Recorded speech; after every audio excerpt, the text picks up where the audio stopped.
देवी का वाहन सिंह भी क्रुद्ध होकर अपने अयालों गर्दन के केसों को हिलाता हुआ दैत्यों की सेना में इस प्रकार भ्रमण करने लगा मानो किसी वन में दावाग्नि फैलकर क्रमशः बढ़ रही हो।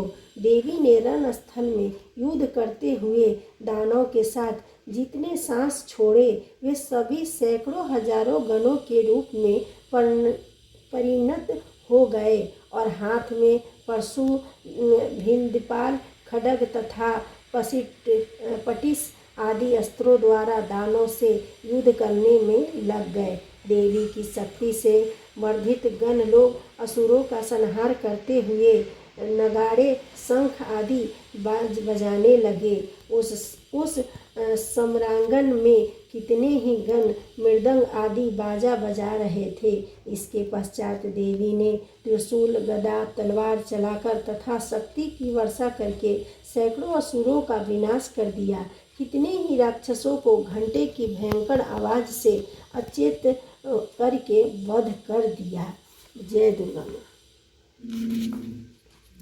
अनेकों दैत्यों को देवी ने अपने पास में बांधकर भूमि पर घसीटा और कितने ही दानव पैनी तलवार के प्रहार से दो दो टुकड़े में विभक्त हो गए। कितने ही राक्षस उनकी गदा के आघात से आहत होकर धराशायी हो गए। कितने ही मूसल की चोट खाकर आहत अवस्था में मुंह के से खून उगलने लगे। शूल के प्रहार से वृक्ष स्थल फट जाने के कारण कितने ही दैत्य भूमि पर गिर गए। देवी की बाण वृष्टि से कितने ही दैत्यों का कटी प्रदेश भंग हो गया। बाज पक्षी की तरह वेग से झपटने वाले दानव अपने प्राण का त्याग करने लगे। कितने ही राक्षस की भुजाएं आघात से छिन्न भिन्न हो गई।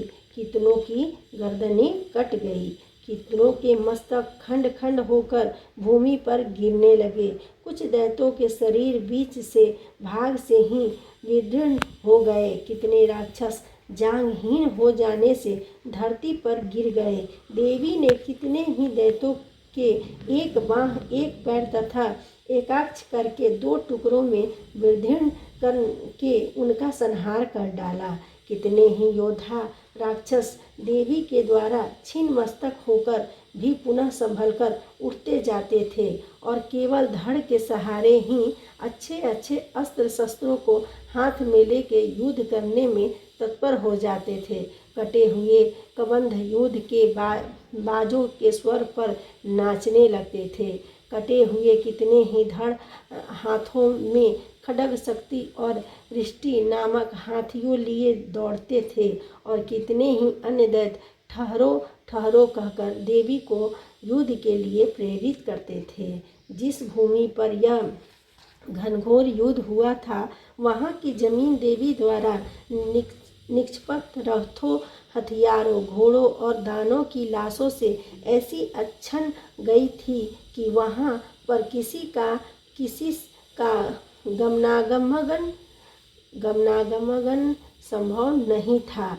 दानव दल में हाथियों, घोड़ों और मृतक असुरों के शरीर से इतना रक्त प्रवाह हुआ था कि वहाँ कुछ ही क्षणों में खून की बड़ी बड़ी नदियाँ प्रवाहित होने लगी। जगदम्बा ने असुरों को विशाल सेना को क्षण भर में नष्ट कर दिया। ठीक उसी तरह जैसे तीर्ण और काठ के भारी ढेर को आग कुछ ही क्षण में भस्म कर देती है। जय माता रानी की जय। और वह सिंह भी गर्दन के बालों का हिला हिलाकर जोर जोर से गरज करता हुआ दैत्यों के शरीर से मानो उनके प्राण चुन लेता था। वहाँ देवी के गणों ने भी महादैत्यों के साथ ऐसा युद्ध किया जिससे देवतागण उन पर आकाश से फल बरसाने लगे और उन पर बहुत संतुष्ट हुए।